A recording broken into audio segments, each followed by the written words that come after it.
Hi, welcome to அழகு தமிழா channel. திரிபுவன விஸ்வேஸ்வரம் கோயிலை கட்டியவர் யார்?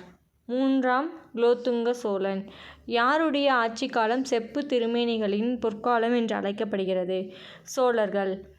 மாளிகைகளில் பல சிற்பங்களில் சுண்ணாம்பு கலவை இருந்ததை குறிப்பிடும் நூல் மணிமேகலை. நல்ல வரலாற்றுகளை படித்தால்தான் இளம் உள்ளத்தில் புது முறுக்கு ஏற்படும் என்று கூறியவர் யார்? அண்ணா.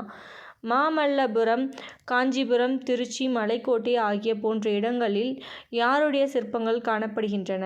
பல்லவர்கள். சீனிவாசநல்லூர் குரங்குநாதர் கோவில் எந்த மாவட்டத்தில் உள்ளது? திருச்சி. ஓவிய வித்தானது உரை பெற்று நிலைத்து மாலை தாம்தம் வளையுடன் ஆற்றி விருந்துபட கிடந்த அருந்தொழில் அரங்கம் என்ற பாடல் வரி இடம்பெறும் நூல் எது? சிலப்பதிகாரம். ஓய்ந்திருக்கலாகாது என்ற சிறுகதையை தொகுத்தவர் யார்? அரசி ஆதிவள்ளியப்பன். நார்த்தாமலை நடன முத்திரை சிற்பங்கள் எந்த மாவட்டத்தில் உள்ளன? புதுக்கோட்டை. கற்சிற்பங்கள் அமைக்கும் கலை யாருடைய காலத்தில் இருந்து வளர்ச்சி பெற்றது? சோழர்கள். தேங்க்யூ ஃபார் வாட்சிங்.